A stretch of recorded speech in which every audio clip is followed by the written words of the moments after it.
What's going on, guys? We're going to be raiding bosses today. I did this on a stream a few days ago, but I thought I would share it with you guys. So if you want to sit back, relax, grab some popcorn or a snack, because this is going to be a longer video, and I'm going to sit here and ramble through why I think each boss should be rated where it's at on this tier list. So with that being said, let's go ahead and jump into the video. But I do think he's a C tier. I do think he's a C tier. He's right in the middle. He's fun to fight. He gives you great gear, and he opens up an entire new area of the game that I feel is super important. So I'm putting him right here at the C tier difficulty, or sorry, C tier boss, because he's fun. He's a fun fight. Ancient Dragon senessax. So here's the deal. Here's the deal with this. I put this as an E tier boss. Okay, I put this as an E tier boss for two reasons. Number one, I'm not a huge fan of fighting ankles. I don't like fighting ankles in fights. I like to be able to see the entire boss. I like to be able to dodge the boss efficiently and fight the boss efficiently. And when you're just looking at ankles, dude, it isn't great. It's also a reused boss that we've seen previously. I mean, Fortisax is the exact same. He's the exact same model. And we've fought it before. We've seen it before. We've seen the tricks. There was nothing new. This is just a reused E tier boss, in my personal opinion. Next up, we have Bayle The Dread. This is no-brainer. This is a literal no-brainer, dude. Bayle The Dread not only is the quest line up until you get to him fantastic, but the actual fight is crazy. The spectacle is bananas. The actual dragon model is 10 out of 10. The dopest lore, the best model. The fight is not crazy because you can see his whole body. Yes, there's more explosions. Yes, there's more lightnings, but he's the god of dragons pretty much. And it's just such a freaking fun fight, man. I love the voice lines. I love his fight. It's super, super good. Everything about it. The arena, it's a great boss fight, dude. It's an absolute phenomenal boss fight. Black Knight Edredd, I'm going to put him at C tier, and I'll tell you why. He is the exact same type of boss as you would get from a Godskin Apostle. Pretty much the exact same type thing. He does give you awesome loot. The Curseblade Knight wings is really fun to use. But at the end of the day, he's just a Black Knight in a room, right? You take him out of that room, you have some room to work with. He's a fun fight. He's very difficult at times with his Twin Blade moveset. But at the end of the day, he's just another side boss. Not really crazy, not bad, just kind of right in the middle, dude. Just kind of right in the middle. Now we have the Black Knight Garrew. He's the exact same. He's the exact same. Well, actually, he's D tier. He's a D tier. I think the Black Knight Garrew is different because, yes, he drops the shield for you, which is awesome, but he is absolutely no different than any other random Black Knight you find in the game. He's no different. He just has a bigger health pool. That is the only difference. So it's just kind of like a gimmicky fight off to the side in an area where there's a small fort that you have to get to, jumping down a few cliffs, and then you find kind of this secret area, and after that you find this boss, and it's nothing crazy. It's just like, oh shoot, he's got a lot of health, let's do it. BlackGaol Knight is an A tier boss. I think BlackGaol Knight is an A tier boss for the following reasons. The first reason is this. When you get into the DLC, you've never played before in a DLC of this caliber before. You roll into the DLC, your build is overpowered, you have all the best stuff, you are ready to just crush through the DLC, and you enter the very first mausoleum that is right next to the starting grace, and this guy gives you the biggest wake-up call of your entire life and absolutely decimates you. This guy is how to gauge how the DLC is going to go for you and the current build you're going into, and that's why I appreciate him so much. That's why I appreciate him so much, is because he was like, welcome to the DLC, you're screwed. And here's why. And it introduced an entirely different moveset. He gave awesome armor and awesome weapon. He gave an awesome armor and an awesome weapon. And overall, I just thought it was a fun, really intense boss fight. That's why I think it's an A tier, dude. That's why I think it's an A tier. Commander Gaius is a D tier boss. So Gaius is a B tier? Get the heck out of here, dude. Gaius sucked. And I'll tell you why. I will tell you why. Commander Gaius is an overall bad boss fight. Because the charge at the beginning, which I think has been nerfed since then, but the charge at the beginning is not blockable. You cannot dodge it. You start off that fight getting hit whether you like it or not, and then there's no way to get around that hitbox, dude. It's so freaking bad. It's so bad. Now, after I got on his side and started hacking away at him, he was a lot easier to manage. But dude, he took me probably 20 tries in order to get down. He's just a bad designed boss fight.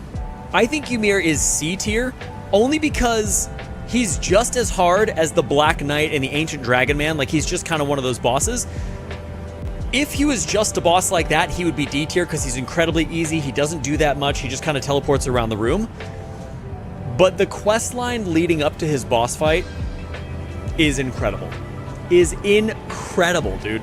It's so incredible. So because of that, it's saving him from going any lower, but I do think he's kind of right in the middle. He's right in the middle. He's not crazy. He just is there.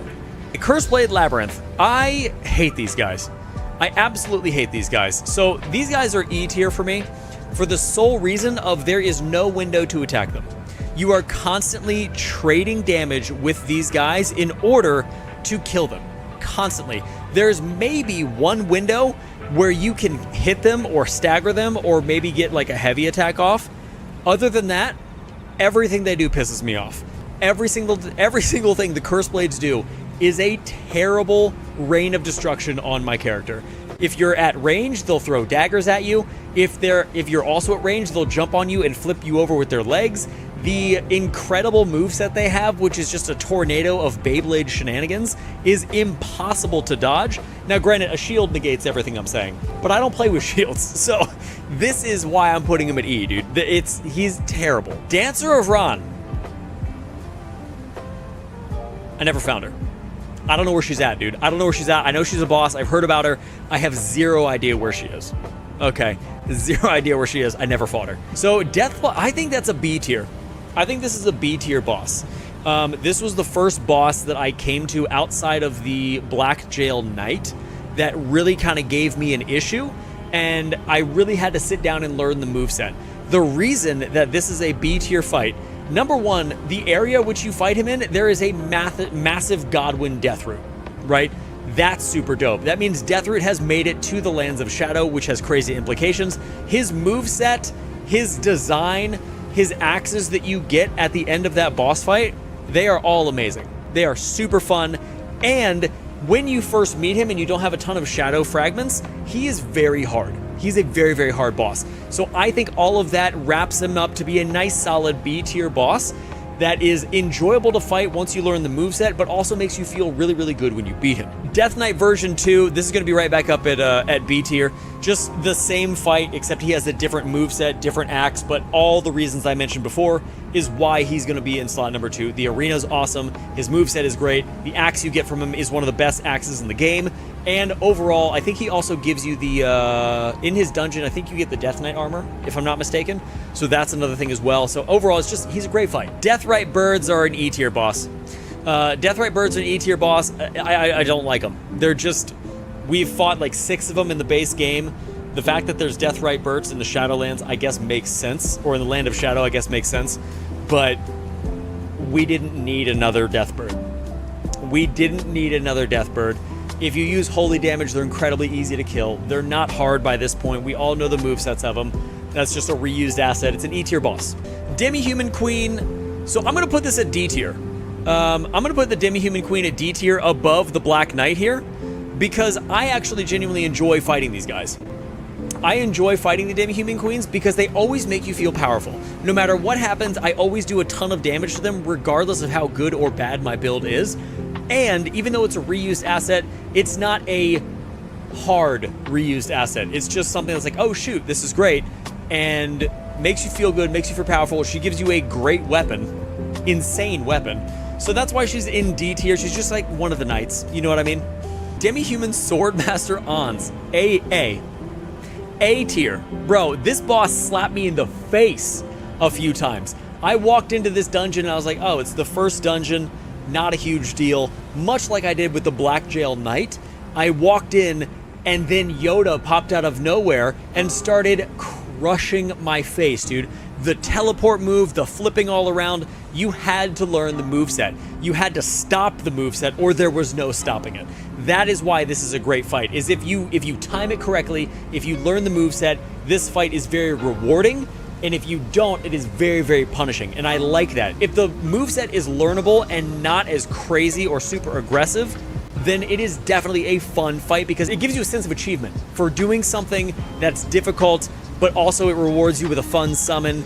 And I overall really, really like this boss. Satisfaction, thank you. It gives you a sense of satisfaction when you beat a boss this hard, or when you come back to him in New Game Plus 2 and know his moveset and absolutely wipe the floor with him. That's why I like this boss. He is definitely a solid, well-designed A-tier boss. I'm going to put the Dancing Lion at B-tier.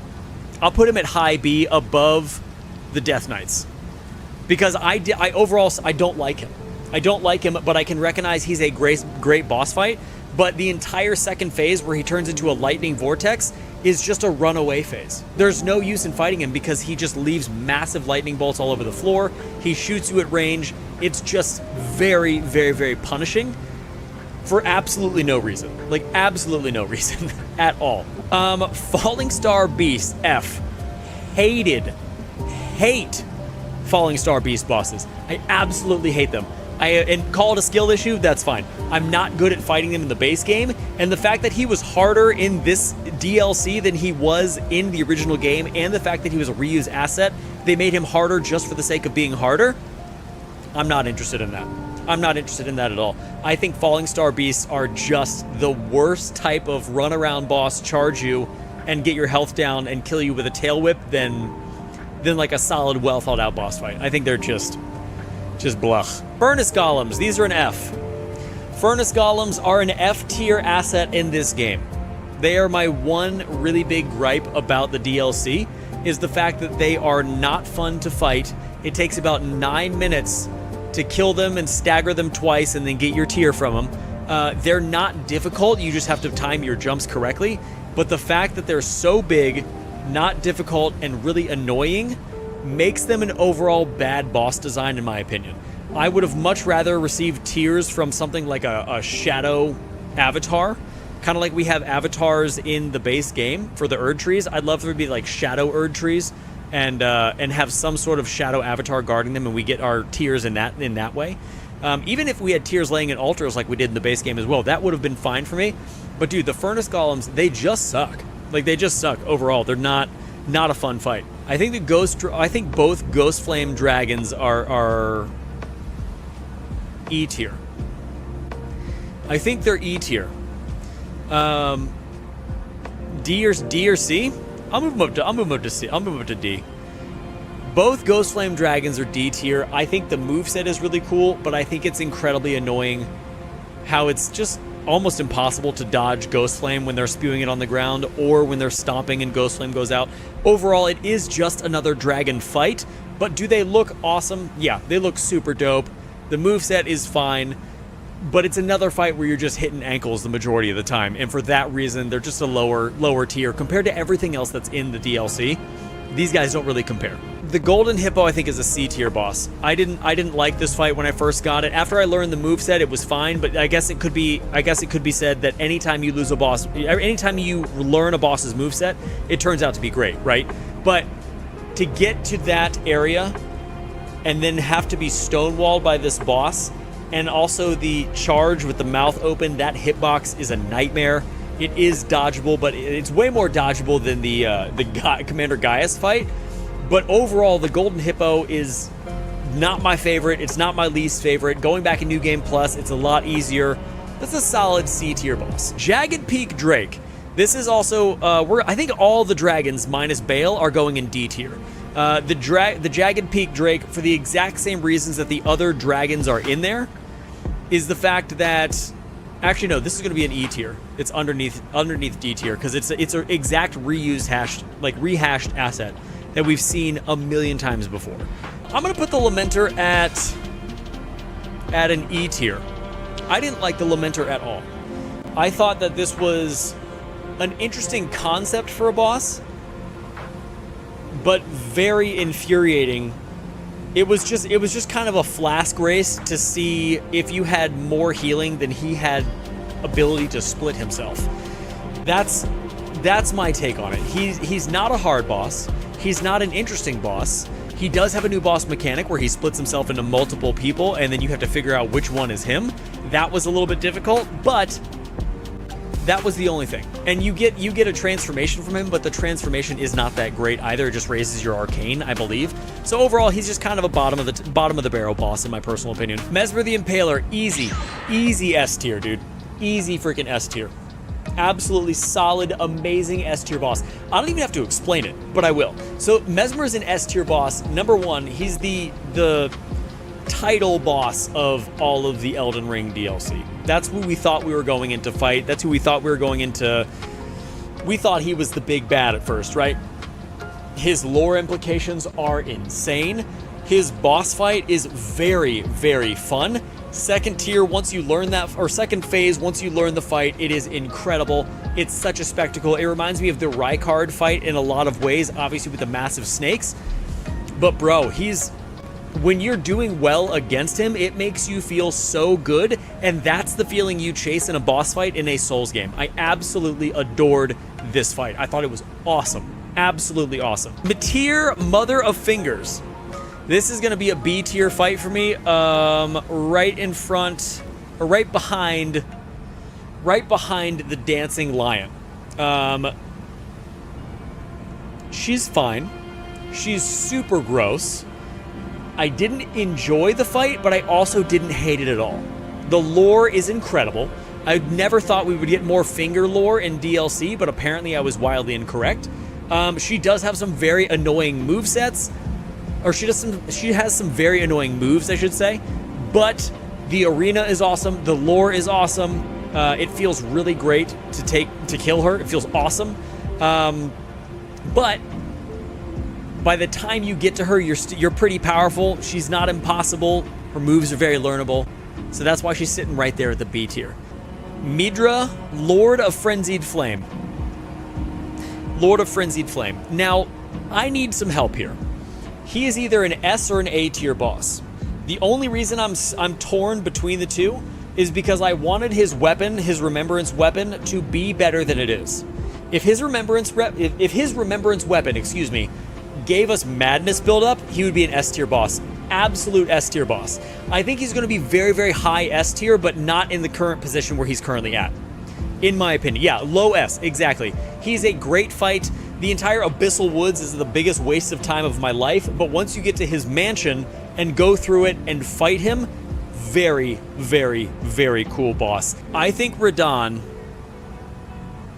is the highest B tier boss.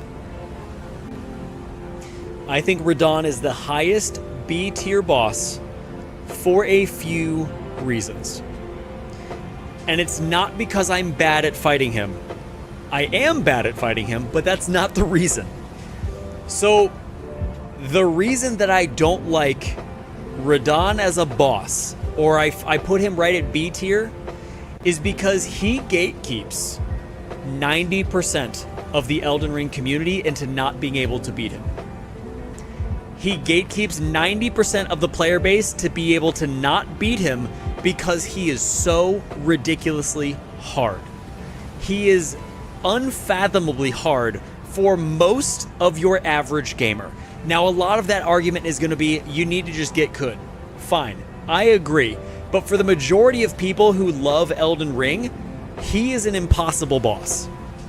I also really don't like the lore direction as to why he's here.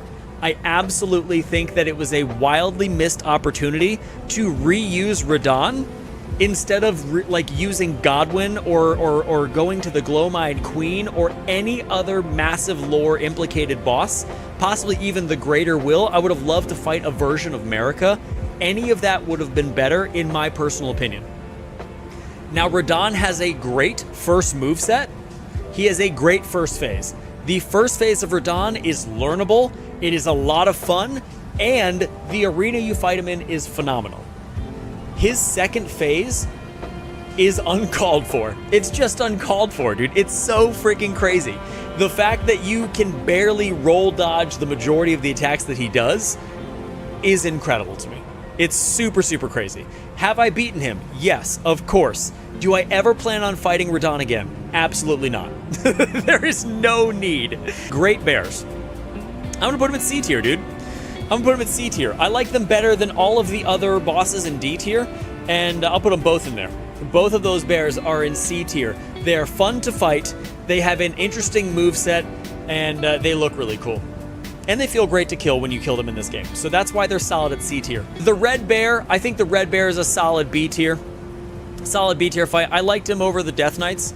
I liked his moveset. I liked the weapons you get from him. I liked the area you find him in. He's just a solid boss. Relanna, S tier. Relanna is an S tier boss, I believe, above Medra. Relanna is, in my opinion, S tier boss.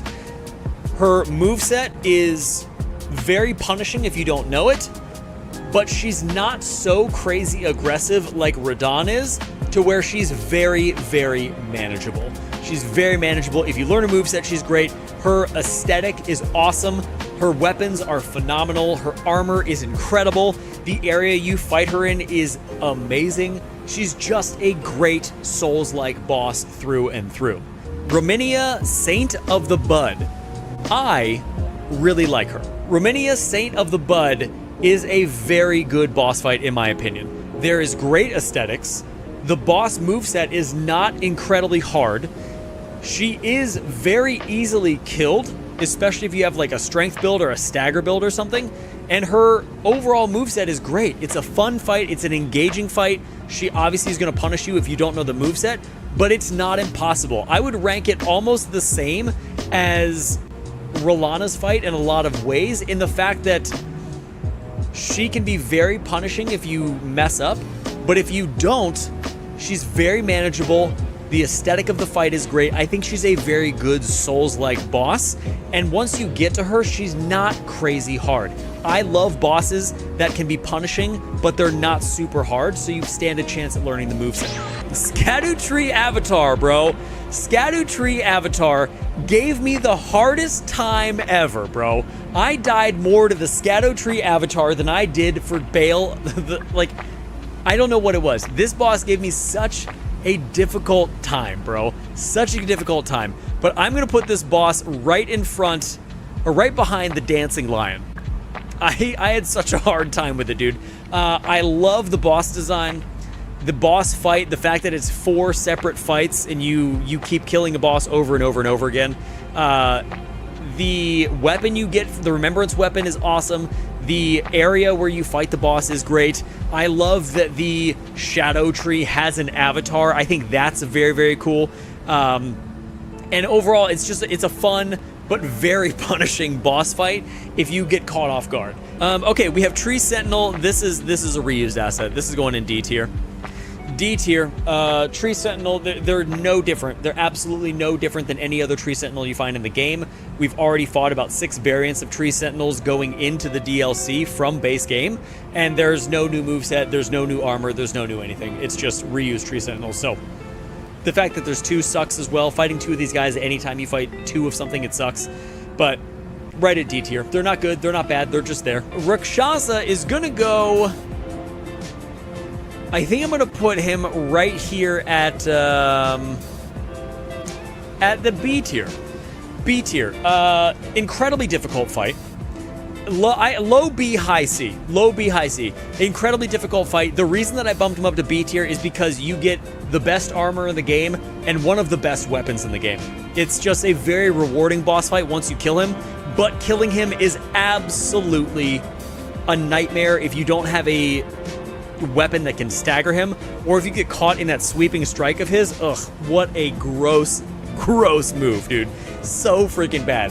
But the fact that once you get that down, his boss fight is fun. All those Mausoleum bosses are great, but his boss fight is fun. He gives you an awesome weapon, great armor, and I think I love it. I absolutely love it. I think he's a great boss fight.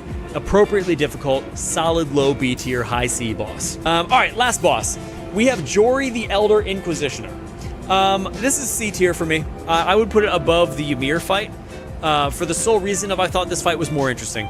It's a summoner boss. He gives you a great weapon. I like that he's at the end of one of the at the end of one of the dungeons, and he leads you into the Abyssal Woods. I like his boss arena. I think he's a normal boss NPC type of boss, but he's just got some summons that come in and out, and I think overall that's solid. I think that's where he's supposed to be.